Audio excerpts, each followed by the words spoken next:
2019 Audi Q7 SQ7 review. The Audi SQ7 TDI may be the latest entrant inside the niche but ever-burgeoning performance SUV market, yet despite being the sportiest, considerably, and quite a few expensive, ditto, version on the Audi Q7, nevertheless weighs 2.2 tons, seats 7 and drinks diesel. As with rivals such as the BMW X5, Range Rover Sport and Porsche Cayenne, this doesn't immediately seem to be a recipe to get a good time but very swiftly relates to reprogram your parameters, a phenomenon that in this case is executed by using a considerable level of Vorsprung durch Technik. Highly impressive new motor. For underneath the bonnet in the Audi SQ7 lies a different 4.0-litre diesel engine which causes 429 bhp and 900 Nm of torque. That's an enormous amount of muscle. Also it arrives at merely 1,000 revolutions per minute, thanks not only to twin sequential turbochargers, nevertheless the world first production car putting on something called an electric-powered compressor at the same time.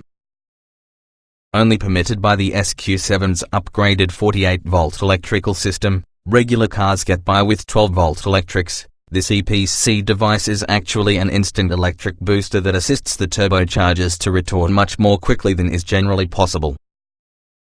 As an outcome, the pause you sometimes see in turbocharged cars, especially big, heavy turbocharged cars, between pressing documented on the accelerator plus the engine reacting is virtually entirely eliminated.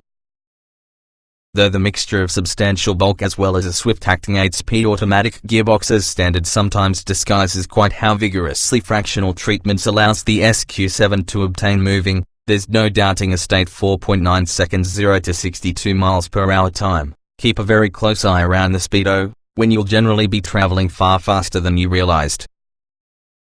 The SQ7 is large, but exactly how does it handle? It's probably far better to go for your optional carbon ceramic brake upgrade to help you counteract the SQ7's momentum, especially since even this exceedingly powerful braking mechanism begins to smell hot after a lengthy period of hard driving. We haven't had the capacity to try the conventional brakes, nevertheless they will only choose the pressure of halting this behemoth tougher. Yet despite its size, this vehicle is about considerably more than raw straight-line performance. The 48-volt electrics also allow Audi to supply an electrically operated active anti-roll system, which does a notable job of preventing the SQ7 from leaning over inside the corners, allowing and encouraging that you go around them faster and faster. Because it becomes an active system that could disengage when they are not required, it can this without ruining passenger comfort. However, you can influence how effective this can be with your selection of wheel size. Alloys approximately 22 inches in diameter can be found, and whether you've got the typical fit air suspension set to comfort or dynamic.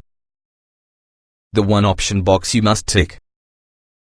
This active anti-roll system may come as part of an optional driving dynamics package which includes all-wheel steering plus a sport rear differential. The first sort helps the SQ7 turn more tightly at low speeds and feel more stable at high speeds by very slightly changing the angle in the rear wheels when needed, whilst the latter will give you greater control when pushing straight away to the limit, something you'd never expect a car or truck this size to encourage, but it can.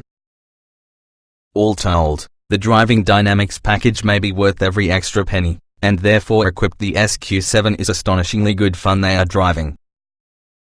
As you'd expect, Audi has subtly beefed in the exterior to fit the SQ7's status as being the range-topping model.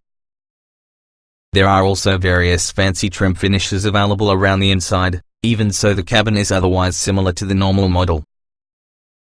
This means there's plenty of space, quality and technology to admire. Setup clinical, horizontal design may leave you cold. Good collection of petrol and diesel engines. All are strong performers. Manual and S-tronic available. Performance inside Q3 is provided by the selection of familiar turbocharged petrol engines and turbodiesels, for sale in a combination of manual, S-tronic auto and front or four-wheel drive options, so there must be something to fit most buyers' tastes. TFSI petrol engines. Kicking off of the petrol range is usually a 1.4-litre TFSI petrol featuring cylinder-on-demand technology. This closes 2 on the 4 cylinders if the car is only cruising along to increase efficiency. It works seamlessly, and also you don't notice in the event it switches between modes. The 1.4-liter engine produces 150 horsepower and 250 Nm of torque, and is particularly capable of completing the 0 to 62 miles per hour benchmark sprint in 9.2 seconds when fitted having a 6-speed manual gearbox. Go for that 6-speed S-tronic automatic, which dropped to 8.9 seconds. Both versions may go on to attain a 126 miles per hour top speed. Of course, this engine is merely available with front-wheel drive. If you wish more shove from the petrol-powered Q3, your only other option within the regular lineup can be a 2.0-liter TFSI producing 180 horsepower and 320 Nm. It comes exclusively with Quattro all-wheel drive as well as a 7-speed S-tronic gearbox, helping this version in the Q3 sprint from 0 to 62 miles per hour in 7.6 seconds. It'll go through to reach 135 miles per hour, TDI diesel engines. Your choice is a bit more varied in the event you go for any diesel Q3. While there's still only 2 options, there's more choice when it relates to gearboxes and exactly how many from the wheels you desire to be driving the vehicle. The entry-level diesel is really a 2.0-liter TDI with 150 horsepower and 340 Nm of torque. Fitted with front-wheel drive and also a manual gearbox, it's effective at completing the 0 to 62 miles per hour sprint in 9.6 seconds. Opt for Quattro all-wheel drive together with the manual gearbox, also it drops to 9.3 seconds. A 7-speed S-tronic gearbox is additionally available. Simply with Quattro, this goes from 0 to 62 miles per hour in 9.3 seconds and onto a high speed of 126 miles per hour. If you wish more power, there's a 184 horsepower version with the 2.0-liter TDI engine, provided by either a 6-speed manual gearbox or 7-speed S-tronic. Both consist of Quattro, and take 7.9 seconds to travel from 0 to 62 miles per hour, helped by 380 Nm of torque, which is available from low revs to shove you across the road at a decent pace. The S-tronic gearbox might take a bit of time and energy to work out exactly what wants to do in the event you surprise it and plant your foot to your floor, but also for most drivers about the motorway, it's an easy and responsive transmission. You can control the gear shifts yourself by utilizing small paddles within the steering wheel, and there's a collection of driving modes available which may sharpen the throttle response and steering weight.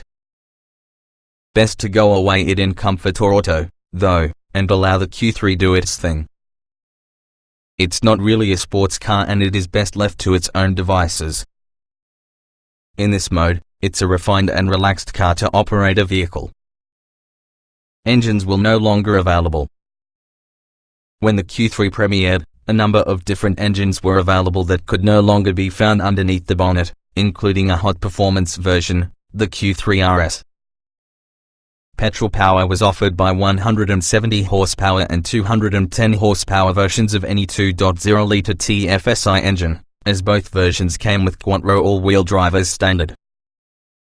They were effective at sprinting from 0 to 62 miles per hour in 8.2 and 6.9 seconds respectively. The diesel lineup was different, too, with a collection of 140 horsepower or 177 horsepower 2.0-liter TDI units. The former included front-wheel drive and also a manual gearbox, as you move the more powerful latter sported Quattro as well as an S-tronic automatic gearbox. Sitting at the top on the Q3 lineup for the while became a hot Q3 RS, powered using a 2.5-liter TFSI petrol engine previously found within the TT-RS and RS3. When first introduced, it produced 310 horsepower and was driven via Quattro all-wheel drive plus an S-tronic gearbox.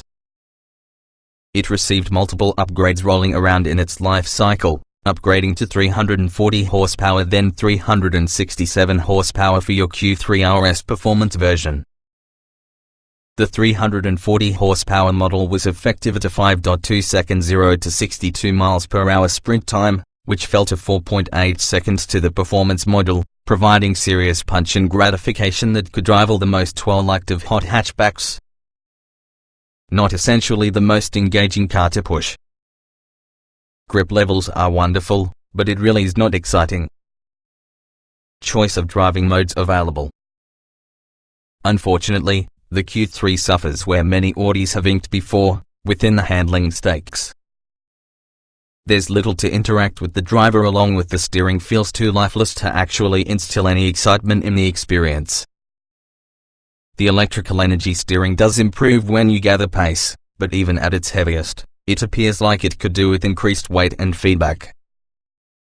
In dynamic mode it really is heavier and gives the motorist more confidence, especially at motorway speeds, even if this mode helps as well sharpen in the throttle and gearbox response. However, the steering is quite vague, also it's hardly as good with this department like a BMW X1 or many countrymen.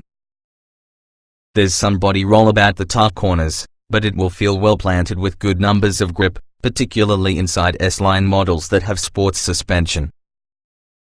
With its lower weight, the two-wheel drive diesel models performs better here compared to the Quattro counterparts. It's a tad bit more agile within the corners while offering a slightly more engaging drive, but go without worrying about safety and security that Quattro all-wheel drive provides. Typical high-quality build from Audi. Design looks a bit dated now. Easy for getting comfortable driving. As the Q3 has been around since 2011, it now feels dated not simply compared with its closest rivals, but also within the context in the wider Audi range. There's no arguing together with the quality from the materials used, though. The cabin is lined with good quality materials as well as the switches all possess a premium feel by using them.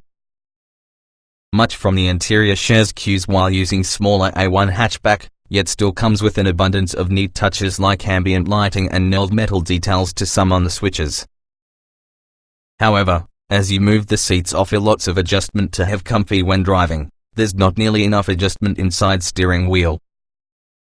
Smaller drivers could find their reach too much up with the wheel should the seat is within a lower position too.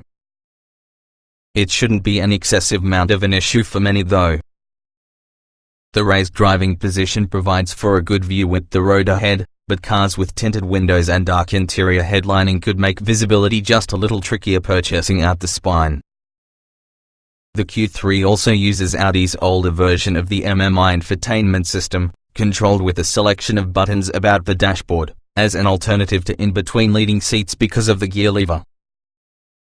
A pop-up screen around the dashboard is not difficult to watch, along with the whole method is user-friendly, but it surely feels dated in comparison with newer systems from BMW, and also Audi itself.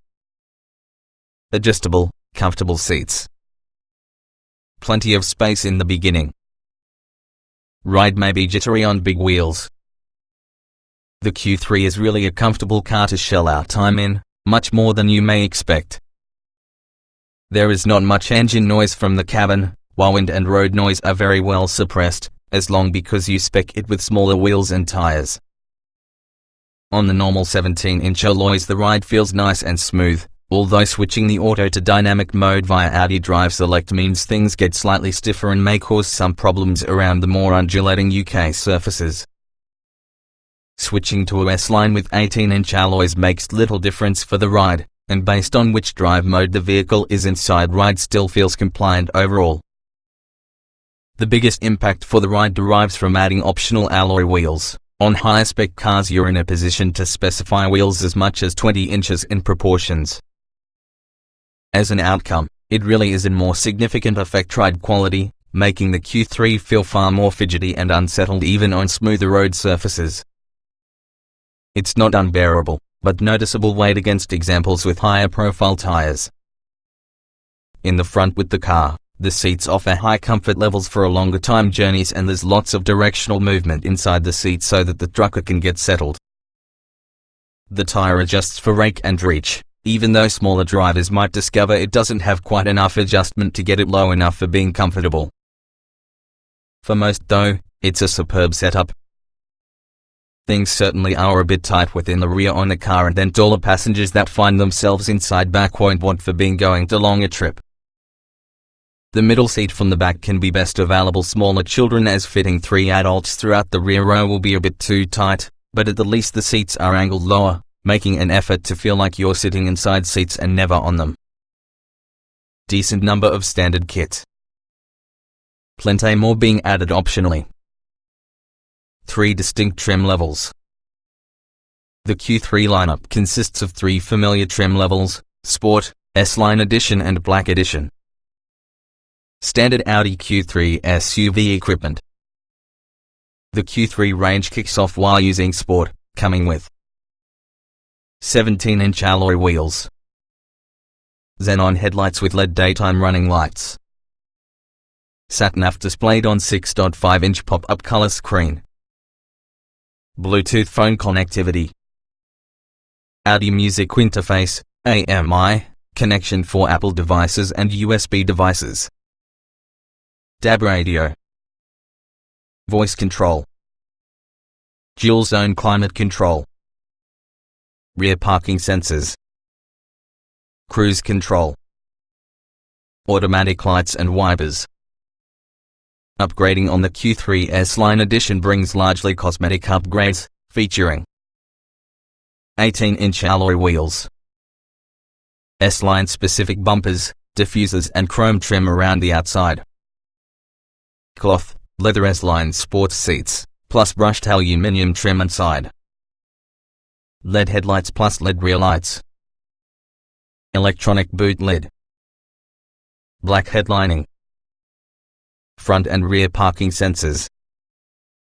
The Black Edition builds on this further, with 19-inch black alloy wheels, lowered, stiffened suspension, privacy glass, black styling pack, gloss black trim for radiator grille, window trims, wheel arch trims minimizing parts on the bumpers and doors, at the same time as door mirrors, spoiler and roof rails, Alcantara and leather upholstery with piano black dashboard trim, LED interior lighting, Bose surround sound stereo. Optional Audi Q3 SUV extras. It wouldn't be an Audi in the event you couldn't put in a wide range of optional extras, along with the Q3 is not any different. If you desire to make positive changes to Q3 cosmetically, wheels as much as 20 inches in size is usually added, as can many different paint schemes, including any color in the Audi exclusive range, costing as much as £2,400. Some options is usually added in packs. Technology pack includes upgraded sat-nav with 3D maps, higher resolution screen and hard disk drive for music storage. Also includes link with Audi Connect that enables for internet searches and photos via Google Earth. Comfort and sound pack includes back and front parking sensors with rear view camera, hill hold assist, Bose stereo upgrade, LED interior lighting and heated front seats. Storage pack, netting around the seats, spaces under front seats, hook in passenger footwell and lockable glove box. Several in the options within packs might be added individually, with extras just like a panoramic sunroof, full leather upholstery and other driver assistance and safety kit. Decent safety kit tally. Driver assistance might be added. Safe car for families.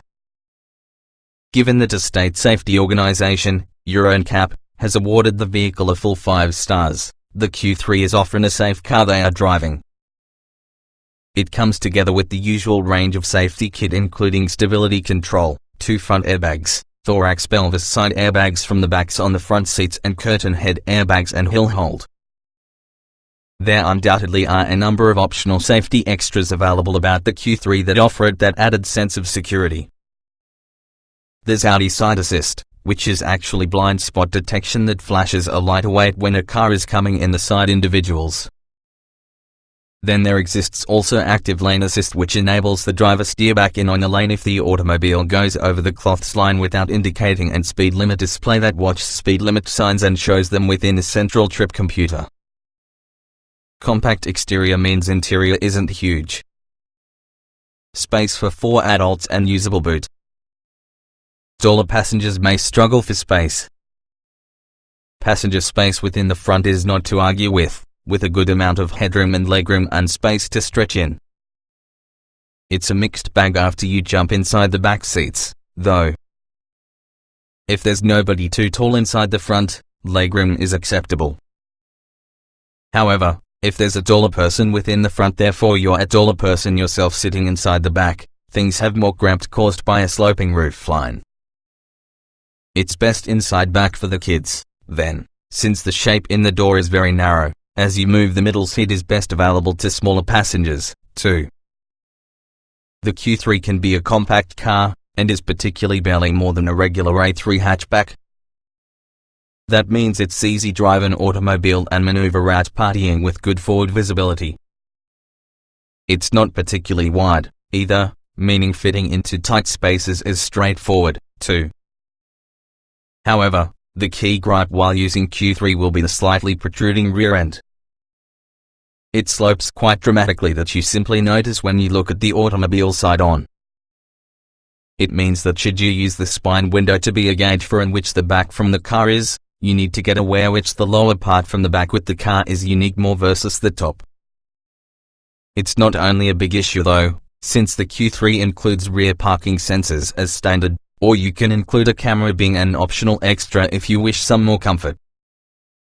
Boot space is nice with 460 litres offered. Evidently this does change based on whether you have a very space-saving spare wheel within the back or you cannot. If you do, it falls to 420 litres. The rear seats split 60-40 which extends the space from the back to a prospective 1,325 litres. There's little intrusion through the rear wheels as being the sidewalls on the boot are almost completely flat. Annoyingly the spine seats don't fold fully flat, they sit slightly raised, but this shouldn't cause a great number of problems and there's still a good number of room available. The loading lip is actually comparatively high so getting heavy components could cause issues for a few, plus there's the protruding bumper to take on. Buyers may also opt for just a fold flat front passenger seat making it easier to cart even longer such things as laminate flooring packs. The cabin does feel slightly tight for space, though the usual storage spaces like door side pockets and glove box are of the decent size.